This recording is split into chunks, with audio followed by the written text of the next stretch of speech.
हमारे आसपास जितनी भी वस्तुएं दिखाई देती हैं वो हमें 3 प्रकार से दिखाई देती हैं बस। एक वह वस्तु जिसमें सिर्फ लंबाई हो, जिसमें सिर्फ लंबाई हो, जैसे धागा, जैसे धागा। ये वस्तु आपको कैसे दिखाई दे रही है? सिर्फ इसमें क्या है, क्या है इसमें? लंबाई है। इसमें चौड़ाई दिख रही है क्या? नहीं। इसमें कोई ऊंचाई दिख रही है क्या? नहीं। और यही बात करें हम आप लोगों के हेयर, ये हेयर है, आपकी आंखों से सही नहीं दिखेगा, ये मैंने देखो ये हेयर लिया हुआ है। इस हेयर को आप देखेंगे, इसमें भी सिर्फ क्या है? लंबाई। क्या है? सिर्फ लंबाई। तो ऐसी आकृतियां जिसमें सिर्फ क्या हो?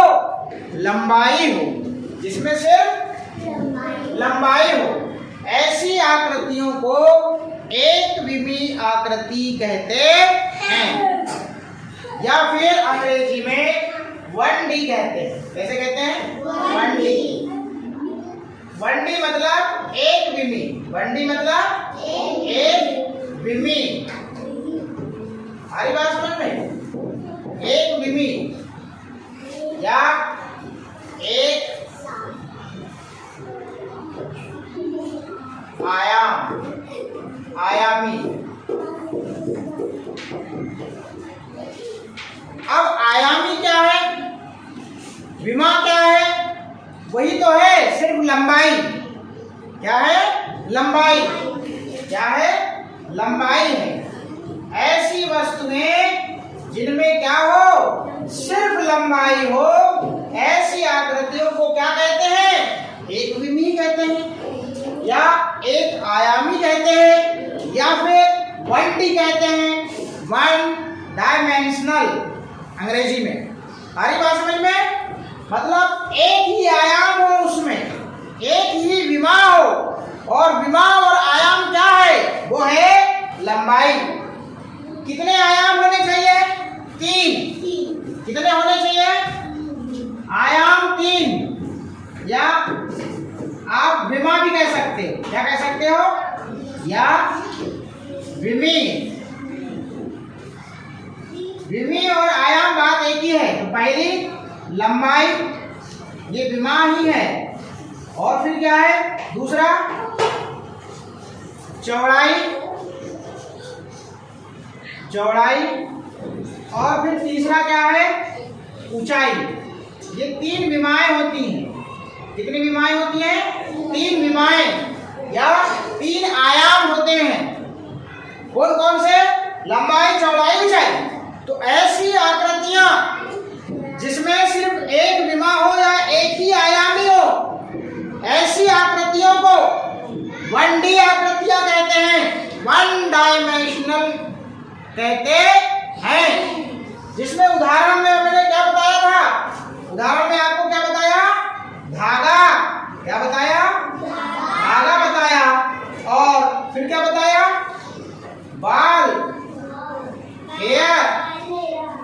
ऐसी आकृतियों को हम क्या कहते हैं? 1D कहते हैं। क्या कहते हैं? 1D। अब 2D भी होना चाहिए। 2D मतलब 2 डायमेंशनल, मतलब ऐसी आकृतियां, ऐसी आकृतियां जिसमें क्या हो? 2 विमाएं हो, या द्विआयामी आकृतियां हो, और द्विआयामी में 2 आयाम होने चाहिए, लंबाई और चौड़ाई। लंबाई और चौड़ाई। तो इनको बोलते हैं क्या बोलते हैं? द्विविमी। क्या बोलते हैं? द्विविमी, या 2 आयामी आकृतियां कहते हैं। अब इसका उदाहरण क्या होगा भाई? इसका उदाहरण ये है कागज। इस कागज को देखिए आप। इस कागज में ऊंचाई नहीं है, मगर लंबाई है और चौड़ाई लंबाई है और चौड़ाई है। ये है आपका 2D, 2 डायमेंशनल द्विविमीय आकृति का उदाहरण कागज है। द्विविमीय आकृति का उदाहरण कार्बन पेपर देखे आपने, कार्बन पेपर हुआ, बटर पेपर हुआ, ये काय के उदाहरण है। ये ड्राइंग, आपका जो ड्राइंग शीट होती है वो भी आप में काय में जाएगी, द्विविमीय या द्विआयामी आकृतियां में आ जाएंगी, ठीक है ना। यहां देखिए तो इसमें क्या क्या है भाई, 1D में तो आपने देखा सिर्फ लंबाई थी, मगर 2D में क्या क्या हो गया, लंबाई और चौड़ाई। इसमें क्या क्या शामिल रहेगा, लंबाई और चौड़ाई, क्या क्या रहेगा, चौड़ाई। ये देखिए अब इसके उदाहरण की बात करें हम, उदाहरण में क्या क्या आ जाएगा, कागज, क्या आ जाएगा, कागज आ जाएगा। कागज के बाद में क्या जाएगा, कार्बन आ जाएगा, क्या जाएगा, कार्बन पेपर आपने देखे हो क्या नहीं, कागज में रखने के बाद नीचे वाले पेपर में जिसमें उतर जाता है। उसके बाद में बटर पेपर, बटर पेपर, ये हो गया बटर पेपर। तो हमने देखा ये वाला 1D का उदाहरण है, ये 2D का उदाहरण है। 1D में सिर्फ लंबाई है और 2D में लंबाई और क्या है, चौड़ाई है। इसको द्विविमीय आकृति भी कहते हैं या 2 आयामी आकृति भी कहते हैं या 2D भी कहते हैं। ऐसी आकृतियां जिसमें सिर्फ लंबाई हो इसको 1D कहते हैं, एक विमीय आकृति कहते हैं या एक आयामी आकृति कहते हैं। अब हम चलते हैं काय में, 3D में। काय में चलेंगे, 3D में। अब 3D का मतलब 3 डायमेंशनल, मतलब तीनों विमाएं आ जाएंगी उसमें। ऐसी आकृतियां जिसमें लंबाई हो, चौड़ाई हो, ऊंचाई हो, ऐसी आकृतियां 3D कहलाएंगी। हरी बात समझ में। अब देखिएगा ये उदाहरण 3D का है। ये डस्टर देख रहे हो, ये डस्टर की लंबाई भी है, डस्टर की चौड़ाई भी है और डस्टर की ऊंचाई भी है। नहीं देखो, डस्टर लंबा भी है, चौड़ा भी है और ऊंचा भी है। मतलब इसमें तीनों आयाम आ रहे हैं, इसमें तीनों विमाएं आ रही हैं। तीनों विमाएं कौन कौन सी, लंबाई, चौड़ाई, ऊंचाई।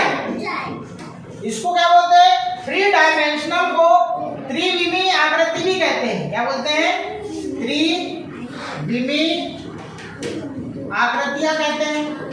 और इसको 3 आयामी भी आकृतियां कहते हैं। क्या बोलते हैं, 3 आयामी, है ना। ये क्या है, आकृतियां हैं। क्या है समझे, आकृतियां। हम किसके बारे में पढ़ रहे हैं, आकृतियां के बारे में पढ़ रहे हैं। आ रही बात समझ में। ये हम अभी तक जो पढ़ रहे हैं आकृतियों के बारे में पढ़ रहे हैं। तो मैंने आपको बताया 3D डस्टर बड़ा अच्छा उदाहरण है, ये हमारा डेली यूज हो रहा है। इसमें क्या क्या शामिल रहेगा भैया, लंबाई, क्या शामिल रहेगा, लंबाई और चौड़ाई और ऊंचाई, तीनों चीजें आएंगी इसमें। अब इसके उदाहरण की बात करें तो इसके उदाहरण हमारे परिवेश में बहुत सारे हैं। एक तो हमने क्लास में देखा डस्टर, क्या देखा, डस्टर। अब ये आप देख रहे हो, ये बॉल देख रहे हो ना, ये बॉल भी काय का उदाहरण है, 3D का। काय का है, 3D का। आप ये वाला देख रहे हो ना, ये शंकु टाइप आकार है इसका। केक, बर्थडे में केक देखा है। ये जो गिलास देख रहे हैं ना, ये भी काय का है, 3D का है। काय का है, 3D का है। सबसे ज्यादा आपको 1D की आकृतियां देखने को मिलेंगी, फिर उसके बाद में 2D की, ज्यादा नहीं है इसकी, मगर 3D की सबसे ज्यादा आपको आकृतियां देखने मिलेगी। मैं काय का उदाहरण हूं, 1D का, 2D का क्या 3D का? बताओ, 1D का क्या, 2D का क्या 3D का? 3D का, क्योंकि मेरे में लंबाई भी है ये, और फिर चौड़ाई भी है और ऊंचाई भी है, तीनों चीज है। टेबल लंबाई भी है, चौड़ाई भी है, ऊंचाई भी। हम जितनी भी वस्तुएं हमारे परिवेश में देखते हैं, अधिकतर वस्तुएं पूरी 3D में आएंगी। क्या में आएंगी? 3D। अब सोच ले, आपको पता हो गया, यदि वो 1D मतलब वो तो दिखेगी नहीं, मतलब धागा को आपको यहाँ से 1 किलोमीटर के दूर आ जाए, 500 मीटर पकड़ेंगे तो धागा दिखेगा क्या? नहीं। मतलब एक विमी आकृतियां आपको देखने के लिए जोर लगाना पड़ता है। 2D आकृतियों को आप थोड़ा सा देख लेते हो, जैसे कागज को हम देख सकते हैं ना, मगर इसमें सिर्फ क्या है, ये पूरा फ्लैट है, इसमें मात्र लंबाई है और क्या है, चौड़ाई है। और 3D जो है, ये भी एक 3D का उदाहरण है। क्या का उदाहरण है? 3D का उदाहरण है। ये मैंने इसलिए समझाया क्योंकि अब हम जो बुक में करने वाले हैं उसमें आपको 3D आकृतियां देखने को मिलने वाली है। तो उसमें 3D आकृतियां आपको 3-4 प्रकार से दिखेगी। एक वृत्त से बनी हुई, दूसरा आयत से बनी हुई, वर्ग से बनी हुई और शंकु या त्रिभुज से बनी हुई आकृतियां आपको मिलेंगी। वहां उस आकार की आकृतियां मिलेंगी, मतलब गोल, चौकोर, आयताकार और त्रिभुजाकार आकृतियां मिलेंगी। कौन सी? 3D की, जिसमें लंबाई भी होगी, चौड़ाई भी होगी और ऊंचाई भी होगी। तब आपको वहां पर अच्छे से समझ में आएगा। आया समझ में? बाकी को सबको नहीं आया? आया समझ में?